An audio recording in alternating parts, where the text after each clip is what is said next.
கோவிலை சுற்றி சிலர் அடிப்பிரதட்சணம் செய்வதை பார்த்திருக்கிறேன்.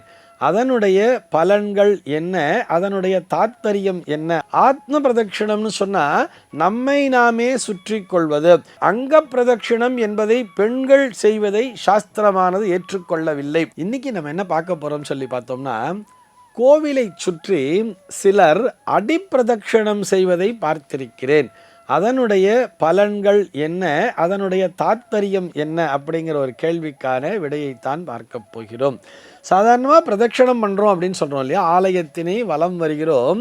பிரதட்சிணம் என்று வரும்பொழுது ஆத்ம பிரதட்சணம், அங்க பிரதட்சணம், அடிப்பிரதட்சிணம் என்று பல வகைப்படுத்துகிறார்கள்.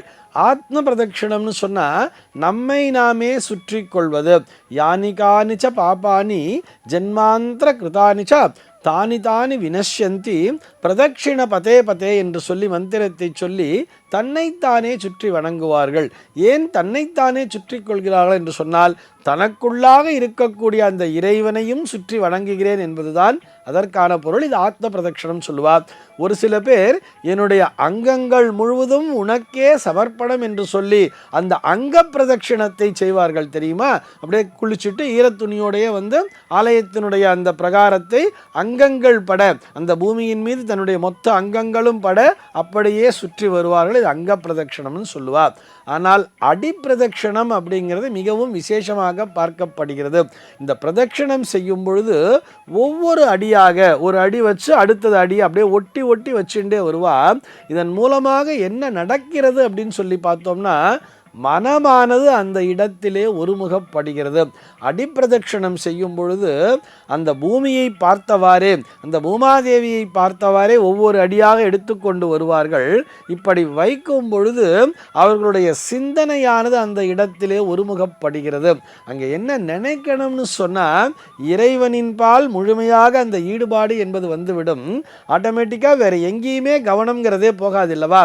சிந்தனை சிதறல் இன்றி நம்ம சாதாரணமாக கோவிலை சுற்றி வரும்போது கூட திடீர்னு நம்ம மனசுக்குள்ளே பார்த்தோம்னா, நான் இத்தனை பிரதட்சணம் பண்ணுறேன் அத்தனை பிரதட்சணம் பண்ணுறேன்னு சொல்லிட்டு ஒரு ஆலயத்தை நான் 11 முறை சுற்றி வணங்குகிறேன்னு சொல்லுவோம். அந்த சுற்றிட்டு வரும்போது தான் திடீர்னு மொபைலில் கால் வரும், எடுத்து ஃபோன் பேசிட்டு போவா, அல்லது வேறு ஏதாவது ஒரு செயலில் ஈடுபடுவோம். அந்த செயல்லாம் இல்லைன்னா கூட மனசில் வேறு ஏதோ வீட்டு குடும்ப பிரச்சனை, இல்லை ஆஃபீஸ் பிரச்சனை, இல்லை குழந்தையோட பிரச்சனை, குழந்தைக்கு ஸ்கூல் ஃபீஸ் கட்டணும், கல்யாணம் பண்ணணும், ஏதோ ஒரு பிரச்சனையை நினைத்து கொண்டே நாம் சுற்றி கொண்டிருப்போமே தவிர அந்த இடத்திலே மனமானது ஒருமுகப்படாது.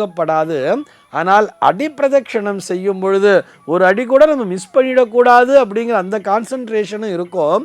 அதே நேரத்தில் இறைவனுடைய திருநாமங்களையும் உச்சரித்து கொண்டு அந்த முழுமையான ஈடுபாடு என்பது அந்த பிரதட்சணத்தின் மேலேயே சேர்ந்து விடுகிறது அல்லவா. அப்போ அதற்கான பலன் என்பது மிகவும் அதிகமாகத்தானே கிடைக்கும். இந்த அடிப்பிரதட்சணம் யாருக்கு சொல்லி இருக்கிறது என்று சொன்னால், குறிப்பாக பெண்களுக்கு சொல்லி இருக்கிறார்கள். ஆண்களை விட பெண்கள் இந்த அடிப்பிரதட்சணத்திற்கு மிகவும் முக்கியத்துவம் தர வேண்டும் சொல்றார். ஏன்னு சொன்னால், இந்த அங்க பிரதட்சிணம் என்பதை பெண்கள் செய்வதை சாஸ்திரமானது ஏற்றுக்கொள்ளவில்லை.